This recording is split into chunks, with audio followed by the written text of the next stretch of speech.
see, tonight we have a story that creeps from the shadows of the Nevada desert, where the line between reality and nightmare blurs on a lonely highway. So dim the lights if you want. Settle in with whatever keeps you company. Maybe a cold drink, maybe just the quiet, and let yourself sink into it. You're tuned in to Global Ghoul 317. Alright family, let's dive into this one. It's from a guy named Jack Thompson, a veteran long-haul trucker out of Las Vegas, Nevada. He sent this in back in 2023, swearing up and down that every word is true, no embellishments. And as always here on the channel, we don't judge. We just share the tales that keep us up at night. Jack's story takes place on that infamous stretch of pavement known as Route 375, the Extraterrestrial Highway. You know the one, flanked by endless sand under a sky so vast it makes you feel small. Tall greys with rubbery skin, escapees from Area 51, lurking by the roadside, flagging down drivers and pulling them into the dunes. One stop in 2022 changed Jack's life forever. He felt his mind probed, childhood memories ripped away, woke buried to his neck in the desert with his tongue cut out, jets buzzing overhead. They say, keep driving past mile marker 51. Let's hear it in his own words, as if he's sitting right here telling it to us. I never believed in aliens or any of that conspiracy junk you hear about. You know, the kind of stuff people post on those online forums or talk about over beers at the bar. I'm a rational person through and through.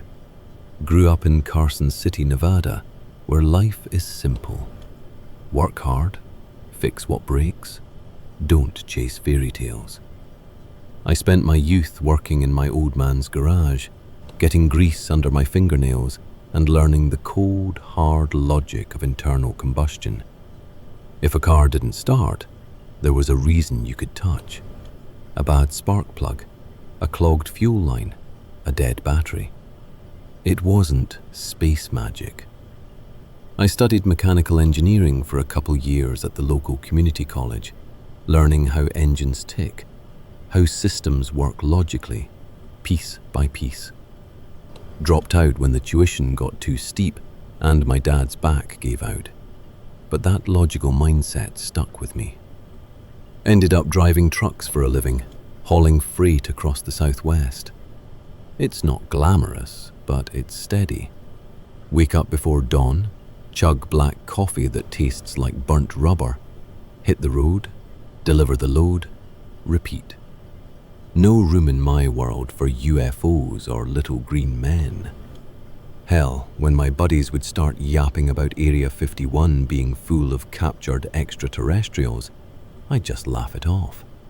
That's government testing jets or drones, I'd say. Nothing but sand, sagebrush, and maybe some classified planes. Save the stories for the tourists. But man, that night in 2022, it turned everything upside down. I was going through a rough patch at home, the kind that weighs on you like a ton of bricks. My wife, Sarah, she'd been battling cancer for months. Breast cancer, aggressive as hell. Diagnosed late the year before, and the treatments were kicking her. Well, they were kicking her hard. She was always tired, her beautiful hair fallen out, skin pale as a ghost. We'd been together since high school, you know.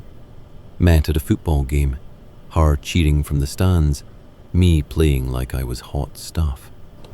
Now, seeing her waste away in that hospital bed, it broke me a little more each day. Our son, Tommy, he was only 8, full of energy, but confused as hell. "Why can't Mum play catch anymore, Dad?" he'd ask, his big eyes looking up at me. I'd ruffle his hair, force a smile, say something like, "She's just resting, buddy. She'll be back soon. But inside, doubt gnawed at me. The bills were piling up too. Medical costs eating our savings. My trucker pay barely covering the mortgage on our little house in Vegas suburbs. I'd take extra runs just to make ends meet, but it meant more time away, more loneliness. That melancholy, it was like a constant companion, a shadow following me on those long drives. I'd think about the good times, family vacations to Lake Tahoe, barbecues in the backyard, Sarah's laugh echoing. Now it all felt fragile, like it could slip away any second. The road became my escape and my prison. Miles of asphalt where I'd blast classic rock to drown out the worries, but they always crept back in. That particular night, I was on a standard haul from the Vegas depot up to Tonopah, loaded with construction supplies, pipes, cement bags, heavy steel components. Left around dusk, the sun sinking behind the spring mountains in a blaze of red and gold, casting long shadows across the highway that looked like skeletal fingers reaching across the sand. The air had that dry, dusty scent of the desert, warm but cooling fast as night approached. My rig was an old reliable Peterbilt, the cab smelling of old coffee spills and stale cigarette smoke, dashboard glowing with gauges all in the green. I had my thermos filled with strong brew, a bag of beef jerky and a fresh pack of Marlboros. Figured it'd be an uneventful run, 3, maybe 4 hours if traffic was light, which it always is out there. As I merged onto Route 375, the city lights of Vegas faded in the rear view, replaced by the vast, yawning emptiness. No billboards, except the occasional one advertising the Little Ailey Inn in Rachel, with its cartoon aliens and Earthlings Welcome sign. I'd passed it 100 times, always chuckling at the suckers who stopped for photos. Waste of time and money, I'd mutter. The desert at night is a different world. It's not just dark, it's an absence of everything familiar. You start to feel like the only person left on Earth. The road stretched straight ahead, a black ribbon under a darkening sky. Stars began twinkling early, no light pollution to hide them. I sipped my coffee, bitter and scalding, thinking about Sarah's phone call before I left. Her voice was weak but warm. Be careful out there, Jack. The desert can be tricky at night. Tommy wants you to bring home a story. Tommy, always with the stories. I'd make up tales about the road, giant cacti coming to life, or coyotes singing songs. But that night, my mind was heavy with real worries. What if the latest scan showed the cancer spreading? What if we couldn't afford the next round of treatment? The financial strain was crushing. Late notices on the table, calls from collectors. I felt like a failure, like I wasn't providing enough. Loneliness hit me hard then, the cab feeling smaller, the darkness outside pressing in. I turned on the radio for company, tuning to a country station playing sad ballads about lost loves and open roads. Fitting, I guess. The wind picked up slightly, whistling through the seals of the windows, carrying that faint, earthy scent. I kept thinking about the first time I saw Sarah. She was wearing a blue sweater, laughing at something a friend said. That memory felt so solid, so real, compared to the ghostly silence of Route 375. Mile marker 10 came and went, the reflectors flashing in my headlights like winking eyes. The temperature started dropping, that quick Nevada night chill that sneaks up on you. I adjusted the heater, but it did little to warm the deepening cold inside me. Not just physical, but emotional, like the sadness was freezing my bones. Mile 15. The radio signal flickered, static interrupting the music. Damn mountains, I grumbled, smacking the dash with the heel of my hand. It cleared for a bit, but then faded again into a low, rhythmic hum. Switched it off, left with the steady hum of the engine and the rhythmic thump of tires on pavement. Silence can be deafening out there, you know. Gives your thoughts too much room to roam. I lit a cigarette, the flame dancing in the cup of my hands, smoke curling up to the roof. Inhaled deep, exhaled slow, watching the glow of the tip. Thoughts drifted to childhood memories, running through the streets of Carson City, building forts with friends, Mum's home-cooked meals. Simple times, before life got complicated. Sarah and I dreamed of giving Tommy that kind of stability, but now it felt out of reach. I remembered a summer when I was 12, camping with my dad near the Ruby Mountains. We'd sit by the fire and he'd tell me the stars were just holes in the floor of heaven. I wished I could believe that now. Instead, they just looked like cold, distant observers. Mile 20. The smell hit first. Faint at the beginning, like sulfur from a lit match or distant hot springs. Nevada's geology is full of that stuff. Volcanic activity underground. Rational explanation, right? I cracked the window wider to let it dissipate, but it lingered, making my nose wrinkle. The wind was stronger now, buffeting the truck gently, sand grains ticking against the metal like tiny fingers tapping. I slowed a touch, eyes scanning the shoulders. Nothing but scrub brush and dunes stretching into infinity. The stars were brighter, almost oppressive, like they were watching back. That feeling creeps in, the sense of being observed, hairs on my arms standing up. Paranoia, I told myself. Too many miles, not enough sleep. But the cold deepened, a chill that no heater could touch, penetrating straight to the core. I rubbed my arms, goosebumps rising. Thoughts turned dark again. Sarah in pain, Tommy's innocent questions, the empty bed waiting at home. Melancholy wrapped around me like a blanket, heavy and suffocating. Mile 25.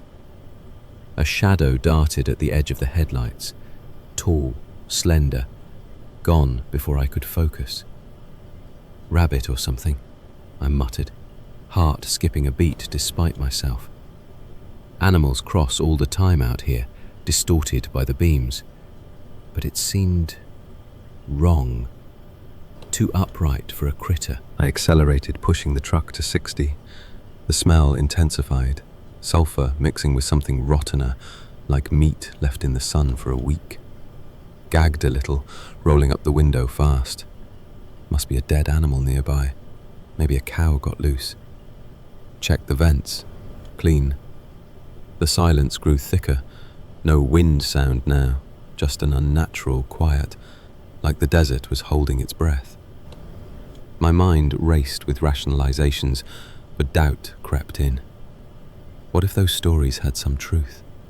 What if the suckers at the little alien weren't the only ones seeing things? Mile 30. The engine stuttered, a brief hesitation in the power that sent a jolt of adrenaline through me. What the hell? Gauge is fine, fuel good. It smoothed out, but my pulse quickened. Breakdown out here would be a nightmare. No cell signal for miles, no passing cars at this hour. I'd be a sitting duck. Visions of being stranded, Sarah worrying when I didn't call, Tommy asking where Dad was. I gripped the wheel tighter, knuckles white. The cold was unbearable now, breath fogging the glass inside despite the heater blasting. Wiped it away with my sleeve, peering into the dark. Another shadow.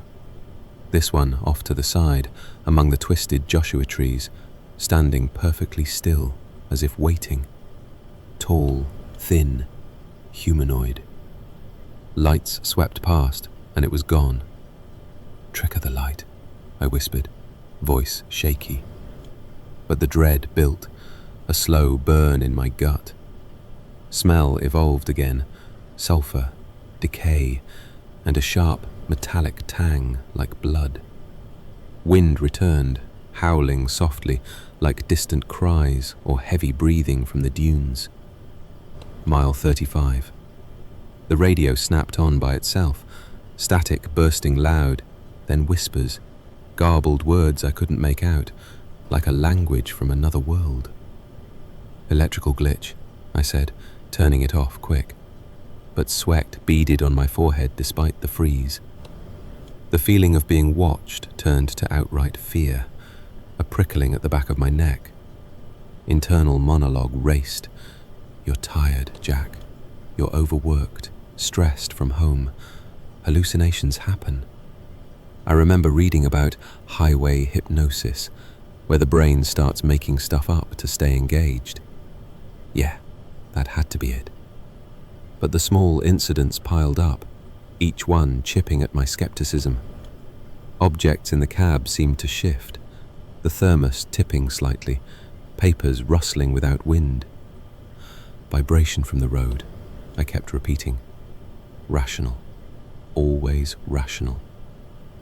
Mile 40. The air felt thick, oppressive, like breathing through a wet mask. Smell overwhelming. Sulfur, decay, metallic tang like blood. Cold so deep my teeth chattered.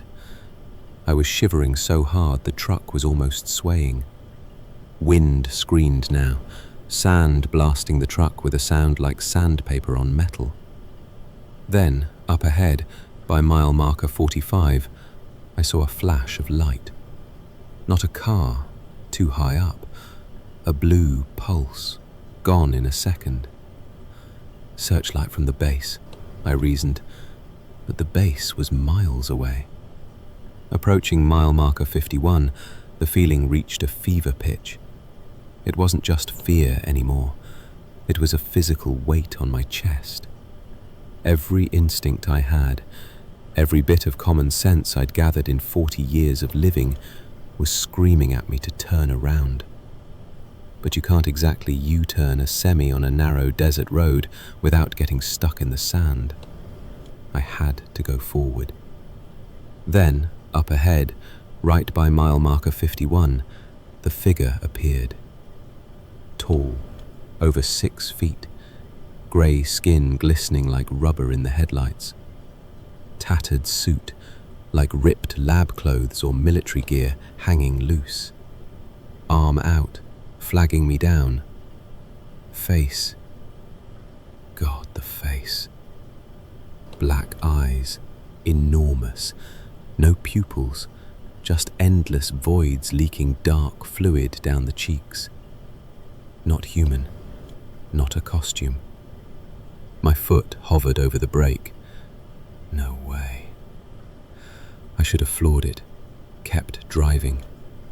Instinct yelled to, but compassion, or maybe just sheer paralyzed shock, won. I've picked up stranded folks before, shared water or a ride.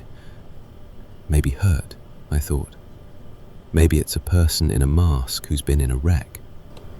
Slowed the truck, idled beside it, window down a crack. "You all right, buddy?" No response. It stood motionless, arm extended. The cold exploded, cab like an icebox, breath clouds thick. Smell slammed in, rotting flesh, sulfur, wet earth, overpowering. Wind whipped sand, whispering like voices. I opened the door slightly, foot out.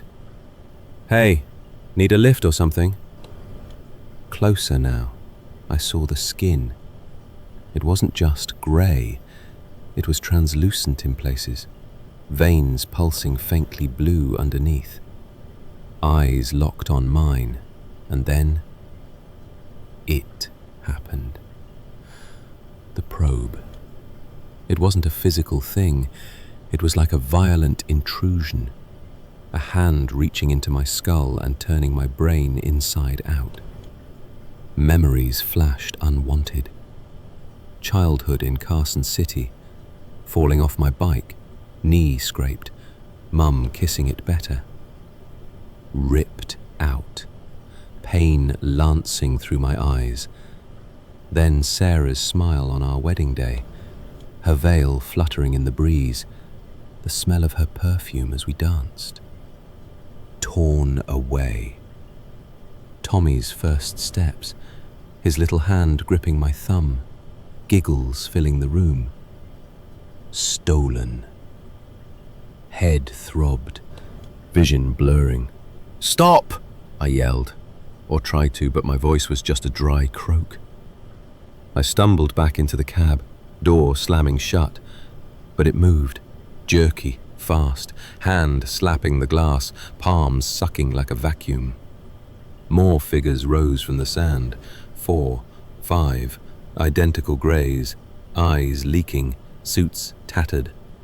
Escapees, my mind howled, from the experiments at 51. Jets roared overhead suddenly, so low the truck shook, searchlights sweeping the desert floor. Hunting them? Or hunting me for seeing them? I gunned the engine. Dead. It wouldn't start. No lights, no power. Total darkness except for the pulsing blue veins of the things outside. The probing deepened. Sarah's diagnosis, the doctor's grave face in that cold office. It's spread, Jack. We have to be realistic. Ripped. Tommy's tears when she got sick. Gone. I felt my very identity being harvested, piece by piece. I screamed, clutching my head, and then blackness swallowed everything. Woke up, buried to the neck in desert sand, miles from the road. My tongue. It was gone. Cut clean. Pain searing, mouth full of blood. I couldn't even scream. The desert was silent again. No jets, no monsters, just the cold stars mocking me from above. Hours ticked by, the sun rising, baking me alive. I watched the shadows of the Joshua trees move across the sand, praying for a coyote to end it. Delirium set in, hallucinations of Sarah calling my name, Tommy laughing in the distance. Resignation washed over me, a bone-deep sadness for what was lost. Not just memories, but the hope that the world made sense. Tourists found me eventually, a family in a rented SUV looking for UFOs. They found something else instead. They dug me out with their bare hands, rushed me to the hospital. Surgery fixed the physical, but the mental? The scars remain. My memories are faded now, like old photos bleached by the sun. I look at pictures of Sarah, and I know she's my wife, but I can't remember the feeling of our first kiss. It's just gone. My skepticism completely shattered. I quit trucking that route. I stay close to home now, working as a local mechanic. Sarah's in remission, thank God. But the fear, it lingers. Every time I see a tall shadow or smell a struck match, I freeze. They're out there, waiting in the dark, hungry for what makes us human. Keep driving past mile 51, folks. Whatever you do, don't stop. Ooh, community. That was Jack's tale from the Extraterrestrial Highway. Chilling, right? To think about someone losing their very memories, their connection to their family, is a horror I can't even imagine. It makes you wonder what's really going on out there in the Nevada sands, while we're all tucked into our beds. If you've had an alien encounter, or any brush with the unknown that left you changed, comment your story below. Share with the family. We're all we've got in this dark world. This was Global Ghoul 317.